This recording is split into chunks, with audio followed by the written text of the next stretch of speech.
बुखारी में भी है, मुस्लिम में भी है, कादी याज ने शिफा में भी लिखा, इमाम कस्तलानी में भी लिखा।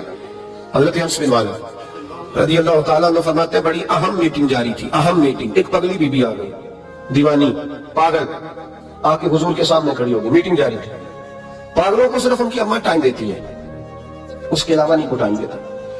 मैंने देखा है माँ अब नॉर्मल बच्चे को भी कई कई घंटे संभालती है, बल्कि जिंदगी उसके साथ बिता देती है। 22-22 साल के बच्चे के पैर पर अम्मा बदलती है, सिवाय माँ के, वो भी अल्लाह अगर तौफीक दे तो, वरना कोई करीब नहीं आता। एक अब नॉर्मल बीबी, थोड़ा सोचिएगा, अफसाना नहीं सुना रहा, ये अफसाना निगारी नहीं है, ये वो रंग है जिसका सूरज भी गवाह है, जिसका चांद भी गवाह है, जिसकी ये धरती गवाह है, आसमान गवाह है। ये वो अंदाज है, और ये इस पर टाइम नहीं लगा, सिर्फ 23 सालों में हर चीज बदल के रह गई।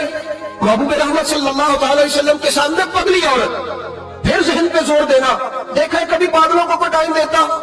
हजरत अनस बिन मालिक रज़ी अल्लाह तआला अन्हु कहते हैं पागल बीबी आके खड़ी हुई, कहने लगी या रसूलल्लाह मुझे कोई काम है।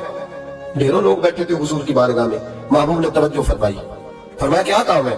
कहते हुजूर ने कहा ही था क्या काम है कि उसके कबीले वाले लोग बोल पड़े, कहने लगे या रसूलल्लाह ये तो पगली है, दीवानी है, ऐसे ही करती रहती है, छोड़े। कोई ऐसे गैर जो है वो लफ्ज भी नहीं थे गैर महफूज, हुजूर ऐसे ही करती रहती है, दीवानी है। लेकिन जनाब अनस बिन मालिक कहते हैं हुजूर अलैहिस्सलाम को ये लफ्ज इतने बुरे लगे कि मैंने चले पाना सारे गजब देखे। महबूब करीम फरमाने लगे खामोश हो जाओ, तुमसे बात कर रही है कि मुझसे कर रही है?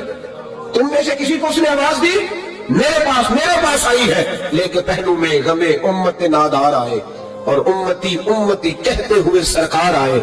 फर्श वालों के मुकद्दर का सितारा चमका, शोर उठा के गरीबों के तरफदार आए। नबी करीम अलैहिस्सलाम ने फरमाया तुमसे बात कर रही है कि मेरे साथ कर रही? या सुना बात तो आपके साथ, मैं चुप करोगे, जवाब मैं दूंगा।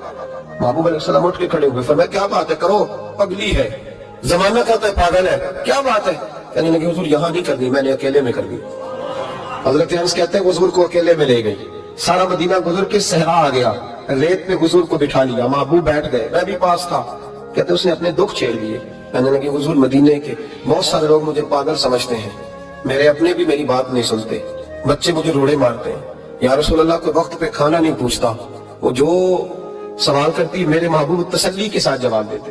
कहते हैं ये वह बीबी थी जो हुजूर को बातों में टोक भी लेती, पगली थी ना बेचारी, टोक भी लेती हुजूर को। कहते हैं हुजूर उसको कहते कोई बात नहीं, खाना जब भी खाना हुआ मेरे पास आ जाना, मैं घर वालों को समझा दूंगा, असल में नादान है, उन्हें बात की समझ। कहते देर तक हजरत अनस बिन मालिक कहते मेरी भी सोच परवाज कर रही थी, मैं कभी कहीं जाता कभी कहीं जाता, ऐसा कोई महबूब कहीं होगा न कहीं है, बैठा है चटाई पे मगर अर्श नशी है। कहते देर तक वो खातून बातें करती रही, और ऐसी ऐसी अजीब बात करती तो शायद कोई ना सुन पाए। हुजूर सुनते भी, तसल्ली बख्श जवाब भी देते, अपनी मर्जी से उठी, और हुजूर से क्या कहती है? कहती है मैं अब थक गई हूँ, आप जाइए, मैं थक गई हूँ, आप जाइए। महबूब अलैहिस्सलाम फरमाने लगे इस तरह कर, अभी तो तू जा, लेकिन दोबारा जब तेरा दिल करे तो आ जाना, मुझे कोई रोक ठोक नहीं है, जब तेरी तबीयत चाहे।